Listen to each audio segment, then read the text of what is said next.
À quoi pensez-vous lorsqu'on vous dit Bollywood? Si vous êtes novice des cinématographies indiennes, la première image qui vous vient, c'est au mieux un film de 3 heures entrecoupé de séquences dansées et chantées et souvent très colorées. Au pire, vous pensez que Slumdog Millionnaire est un superbe film indien.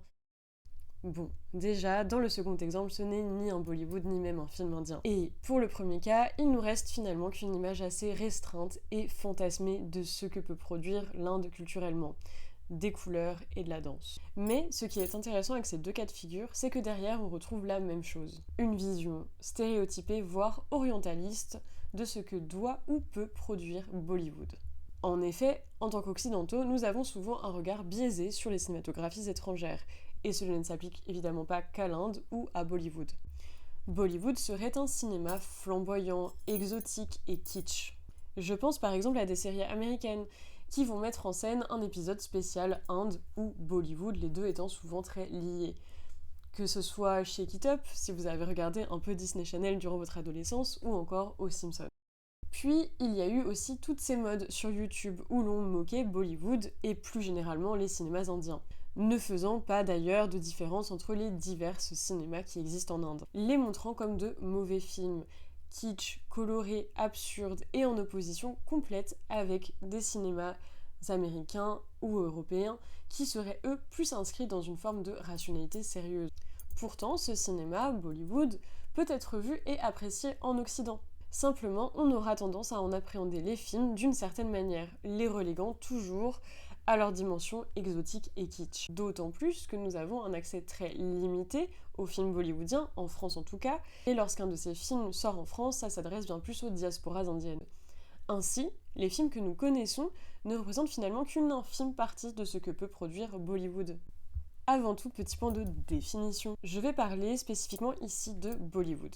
Bollywood comme une industrie cinématographique indienne basée à Mumbai en langue hindi et représentant une des industries mainstream, l'Inde ayant différentes industries de films pour chaque région en langues différentes. Je vais aussi parler de ce qui a précédé Bollywood, car le terme Bollywood, me semble-t-il, n'apparaît que dans les années 70. Donc, pour toute la période qui précède les années 70, j'utiliserai plutôt la formule le cinéma hindi de Bombay. Et j'utiliserai Bombay au lieu de Mumbai, car la ville ne prend ce nom qu'en 1995. Voilà, ça c'était pour le point de définition. Je ferai sans doute une vidéo dédiée à qu'est-ce que Bollywood, car je pense que vous le comprenez bien déjà ici, la chose est plus complexe. Retour à la vidéo. Mais serait-il possible que Bollywood produise de lui-même un imaginaire exotique et fantaisiste? Ou plutôt, pouvons-nous dire que Bollywood est un cinéma orientaliste? Ceci peut sembler étrange, on conçoit généralement que le ou les producteurs d'orientalisme se situent plutôt en Occident. Si on comprend ce mouvement artistique, littéraire et scientifique comme une création occidentale de l'Orient, comme l'a développé Edward Said. C'est pourquoi, tout autant que l'Occident lui-même, l'Orient est une idée qui a une histoire et une tradition de pensée, une imagerie et un vocabulaire qui lui ont donné réalité et présence en Occident et pour l'Occident. Les deux entités géographiques se soutiennent ainsi et, dans une certaine mesure, se reflètent l'une l'autre. L'ouvrage de Saïd et sa pensée ont été un point de départ particulièrement intéressant pour de nouveaux chercheurs et chercheuses qui s'inscrivent dans le champ des études décoloniales et postcoloniales. Ces chercheuses ont commencé à observer de nouvelles formes d'orientalisme, notamment une forme d'orientalisme qui aurait été intériorisée par les orientaux eux-mêmes et qui vont perpétuer un narratif orientaliste. C'est en l'occurrence ce qu'a développé la chercheuse Lisa Lo avec ce qu'elle appelle le réorientalisme. L'évolution curieuse observée au cours de ces dernières décennies est que l'orientalisme ne se résume plus à une relation de domination et de représentation de l'oriental par le non-oriental, ou l'occidental. Ce rôle semble désormais avoir été repris, du moins en partie, par d'autres orientaux. Il s'agit alors de comprendre comment des orientaux peuvent aussi produire des discours et des esthétiques orientalistes sur leur propre culture ou celle d'autres pays. Comme le commente Mita Banerjee dans un ouvrage co-dirigé par Lisa Lo sur le réorientalisme, et si l'orientalisme ne résidait pas uniquement, comme le suggère Saïd, dans le regard de l'observateur occidental?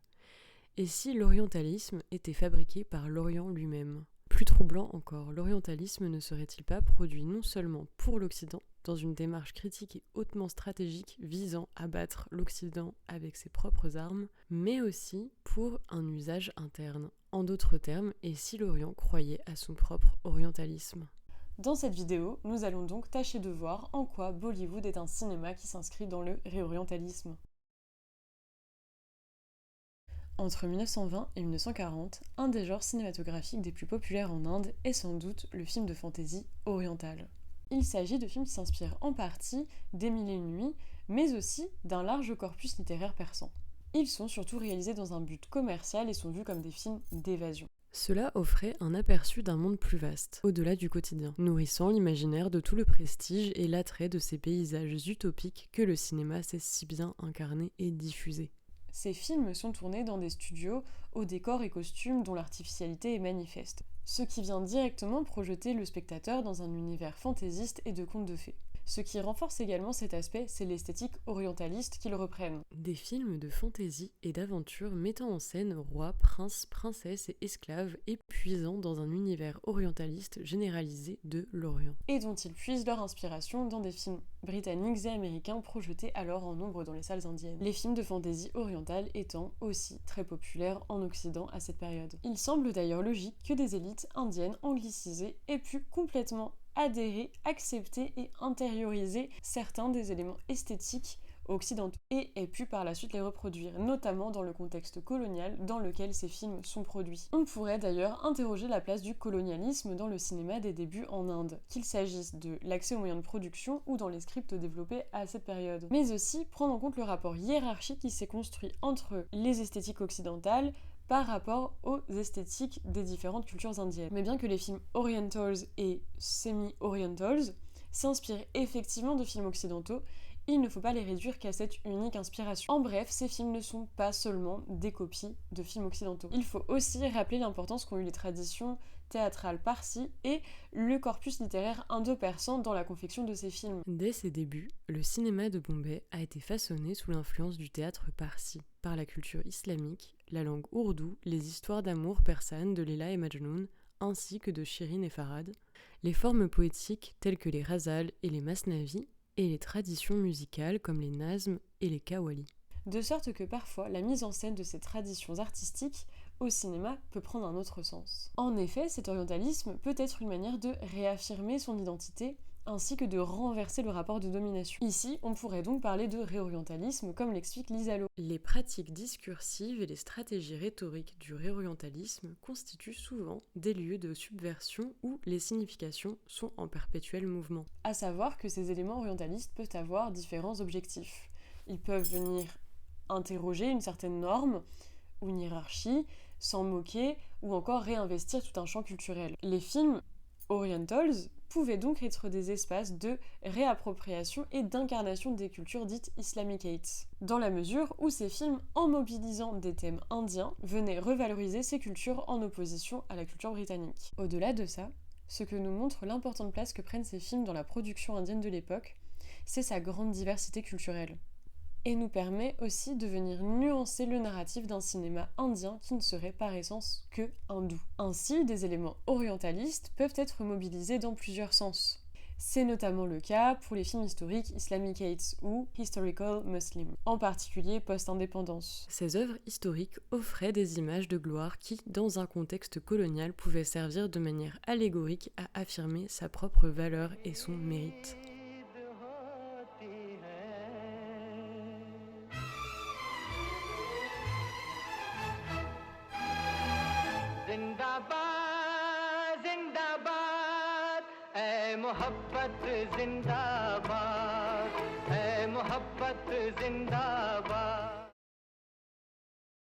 En 1947, l'Inde obtient son indépendance, et la création d'une identité indienne s'avère nécessaire. En effet, l'Inde, avant le Raj britannique, n'avait jamais été aussi largement unifiée, et le nouveau pays est immense, et il englobe une grande diversité de populations. Ainsi, la question de l'identité indienne est au cœur des débats. En se séparant du Pakistan et en obligeant ces populations musulmanes à quitter l'Inde, une certaine réaffirmation des valeurs hindoues s'opère et ont tendance à être de plus en plus associées avec l'identité indienne. La question de l'identité indienne, pourtant, s'est déjà posée à la période coloniale. Quelques décennies avant l'indépendance, des penseurs, idéologues et politiques hindous y travaillent. C'est le cas notamment de Vinayak Damodar Savarkar qui publie Hindutva Who is an Hindu, ou encore de Keshav Baliram Hedgewar, fondateur du Rashtriya Swayamsevak Sangh ou RSS, pour qui indianité doit obligatoirement passer par hindouité. Dans le cas du nationalisme hindou, ce projet remonte aux années 1920, lorsqu'en réaction à la mobilisation de musulmans indiens qui défendaient le califat, des idéologues de la province de Bombay ont inventé une nouvelle identité nationaliste. D'après eux, l'Inde s'incarne dans sa majorité hindoue issue du peuple originel de ce pays, tandis que les musulmans et les chrétiens sont des pièces rapportées requises de prêter allégeance à la culture dominante.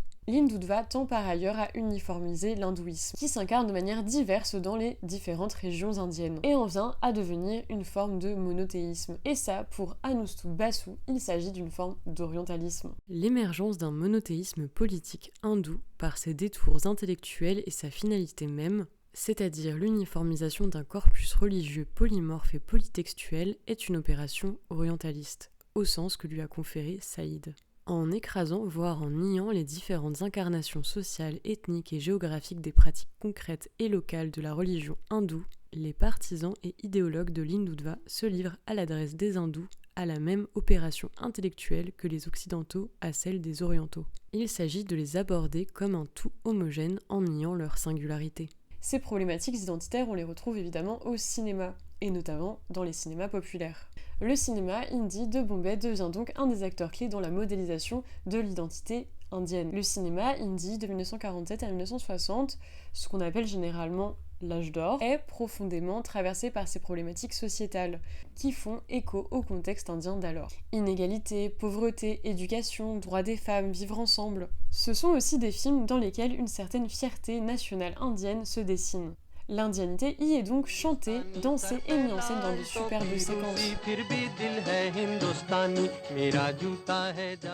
Qu'il s'agisse de films sociaux, historiques ou même plus expérimentaux. On peut citer le film Kalpana de Uday Shankar de 1948, une Inde unie qui reconnaît la diversité des folklores sur son territoire, mais unie surtout car hindoue. Aussi, on pourrait noter que durant cet âge d'or, beaucoup de films patriotiques émergent. On pense par exemple à Jis Desh Me Ganga Beti Hai de 1960. Le cinéma de fantasy orientale continue par ailleurs d'exister dans la forme qu'on lui connaît des années 20 à 40. Et je dirais qu'au moins jusque dans les années 80, avec par exemple le film Radia Sultan, qui est entre le film historique et le film de fantasy orientale, que le genre va s'essouffler au fur et à mesure, voire disparaître complètement. Et ce qui va en rester dans le cinéma actuel va se retrouver surtout dans les item songs. Les item songs, ce sont des séquences chantées et dansées où des femmes vont s'exposer pour le regard masculin.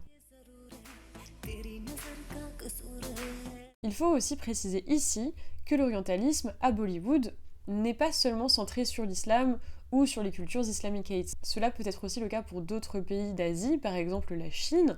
On peut penser à la célèbre chanson Mera Naam Chin Chin Chou,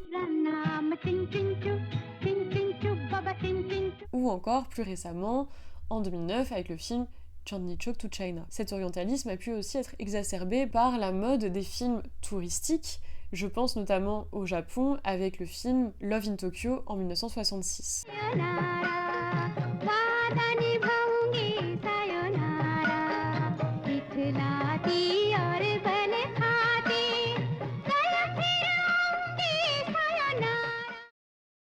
En 2014, Narendra Modi est élu Premier ministre de l'Inde.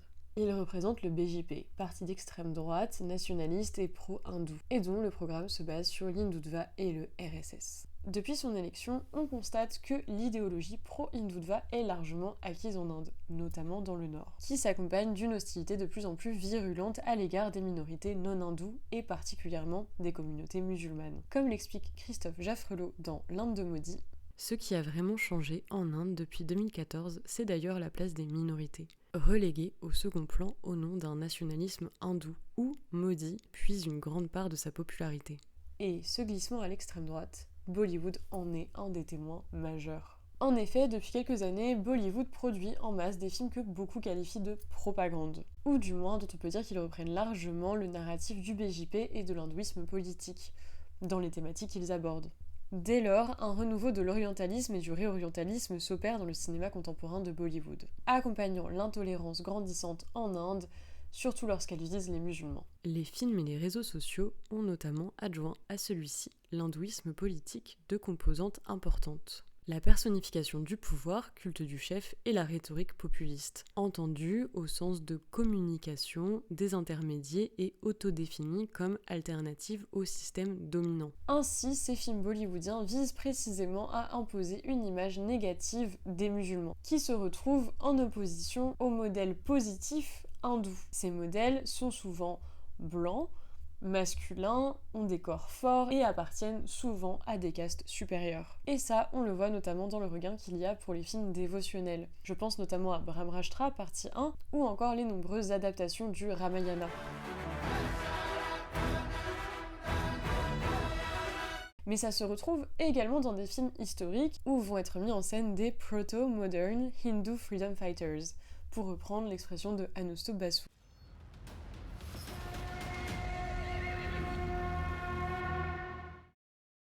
Nous allons voir désormais comment se met en place plus précisément cette forme d'orientalisme, de réorientalisme, dans le cinéma actuel à Bollywood. Pour cela, nous allons nous baser sur l'analyse qu'en fait Mita Banerjee. Dans un premier temps, ce que nous démontre Mita Banerjee, c'est que l'orientalisme que produit Bollywood peut se faire dans un double sens. Et surtout, que cet orientalisme s'adresse en premier lieu à un public indien. L'orientalisme que produit Bollywood n'est donc pas conçu pour répondre aux attentes d'un public occidental. Au contraire, il s'agit plutôt d'un dialogue intra-indien. Cependant, Bollywood vise un certain type de public indien. Il s'agit de viser la classe moyenne, plutôt aisée, hindoue, qui sont considérés comme les premiers consommateurs, mais aussi étant considérés comme le public ayant le plus de ressources et de temps pour aller au cinéma. On l'avait déjà dit en introduction, mais ce n'est pas pour autant que les films bollywoodiens ne sont pas vus et montrés en Occident ou à l'étranger. Mais ce public occidental continue souvent d'entretenir un regard orientaliste sur Bollywood, qui, du même coup, ne donne à voir ce qu'il veut bien de ces cultures indiennes, en faisant un tri parmi celles-ci, et en se gardant évidemment la façon de les mettre en scène, de sorte qu'on peut parler d'un orientalisme à double sens. Le cinéma bollywoodien, de la même manière, peut alimenter les réflexions des orientalistes, précisément parce que pour les observateurs occidentaux, il semble se définir par un éblouissant spectacle de couleurs. Tout ceci s'incarne au cinéma à Bollywood par la récurrence des thématiques abordées, passant par les scénarios souvent fixés sur des éléments de mythologie hindoue et dans le style visuel qu'ils génèrent. Ainsi, en créant des films particulièrement colorés, où les éléments religieux hindous sont omniprésents, les films bollywoodiens viennent normaliser une certaine culture hindoue comme étant quelque chose d'essentiellement indien, et prolongent l'idée qu'indianité rime avec hindouité. A l'inverse, les minorités religieuses sont plus vues comme des exceptions culturelles au mieux, au pire comme des éléments sombres de l'histoire indienne. Cette inclusion des minorités religieuses indiennes dans le cinéma bollywoodien s'inscrit à son tour dans une idéologie selon laquelle toutes les minorités de l'Inde peuvent être unies sous la bannière de l'hindouisme. Par ailleurs, l'éblouissement dont nous parlions plus tôt, produit par Bollywood sur des publics occidentaux, peut et surtout fait effet sur des publics indiens, mais dans une autre mesure. Le flamboyant des séquences de puja, cérémonies religieuses ou de mariage dans les films, ainsi que la surcharge de couleurs, y sont directement associés à l'hindouisme, mais est aussi présenté comme un fait purement indien.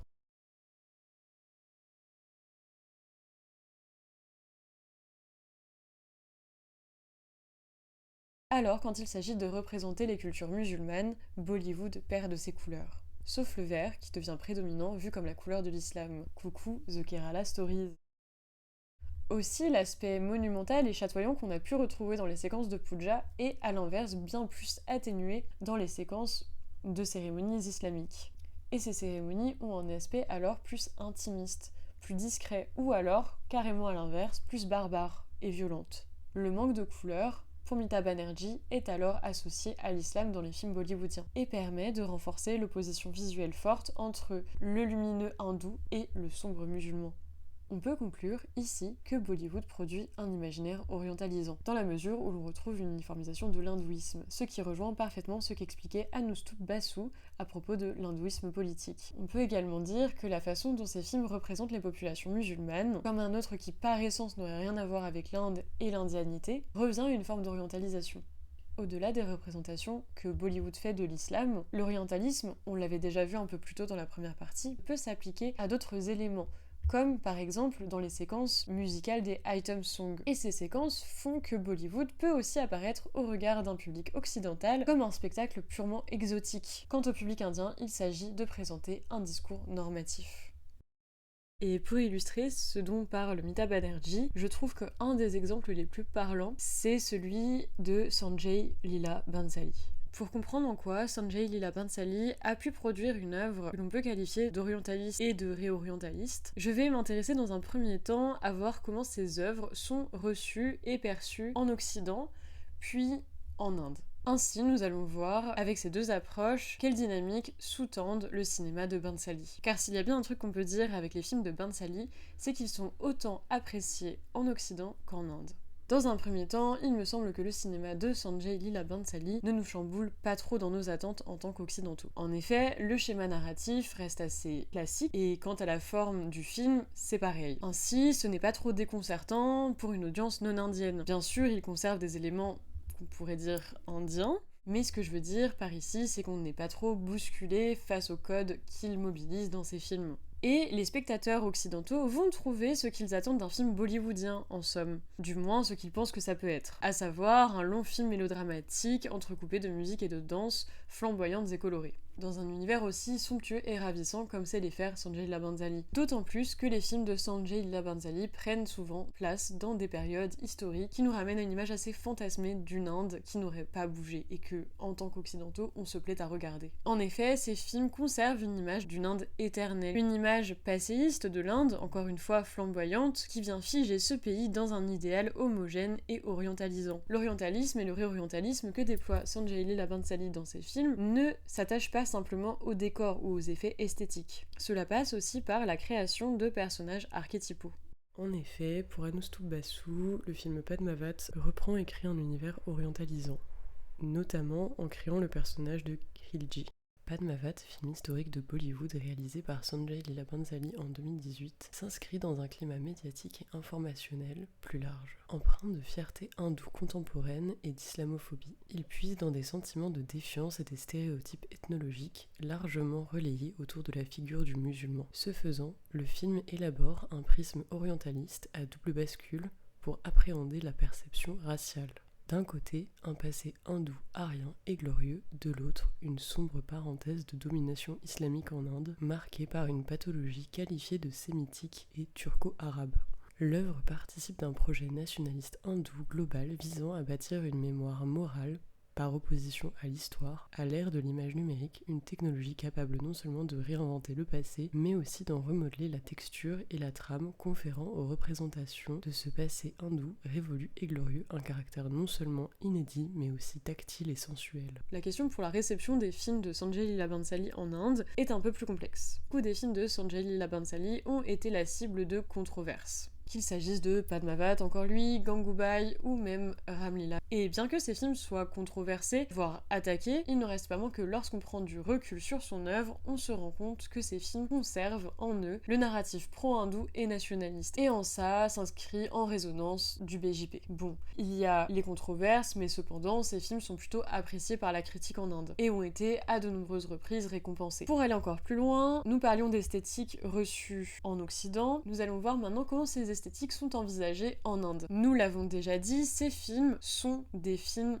beaux. Il n'y a rien qui bouge, et si ça bouge, c'est sublime, le mouvement est parfait. Il y a vraiment une espèce de recherche de la perfection, de la symétrie, etc. Bhansali ne se contente pas de créer des décors époustouflants, il bâtit des univers culturels entiers. Ces décors semblent être des espaces vivants, qui puisent profondément dans les racines artistiques et architecturales de l'Inde. L'influence de Bhansali ne s'arrête pas au générique de fin. Elle déborde sur la vie réelle, façonnant la manière dont les gens perçoivent et célèbrent la culture indienne aujourd'hui. Sa signature visuelle a laissé une empreinte indélébile sur la mode, la décoration d'intérieur et même l'esthétique des mariages. Donc, en Inde, ces films sont devenus des références esthétiques, qui sont d'ailleurs repris dans d'autres films, ou encore même comme des trends esthétiques sur les réseaux sociaux. Mais ce qu'on peut remarquer ici, c'est que l'œuvre de Bhansali a tendance à devenir une sorte de modèle esthétique.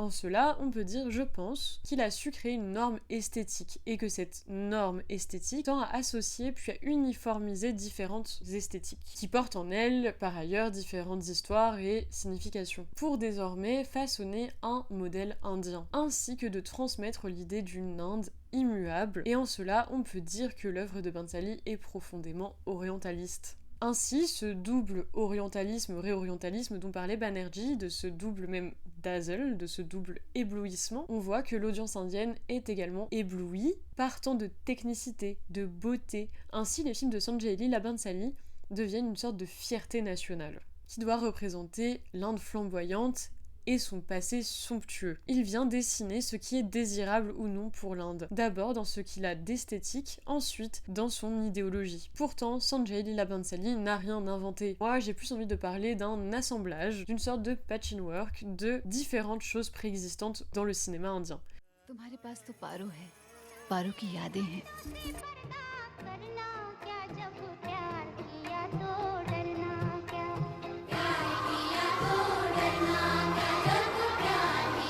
Bhansali déploie une esthétique orientalisante qui fait autant tiquer le spectateur occidental dans ce qu'il va retrouver par exemple d'une œuvre orientaliste, comme on a appris à les apprécier, alors que le public indien va reconnaître les différentes références aux films oriental ou islamicates. Ainsi, Bhansali s'inscrit en fin de compte dans la continuité du cinéma mainstream hindi, dans la façon que ce cinéma mainstream a de représenter l'autre et de se mettre en scène et de refléter les questions d'identité indienne et d'y apporter des réponses par un discours normatif qui suit généralement le climat politique dans lequel il se déploie.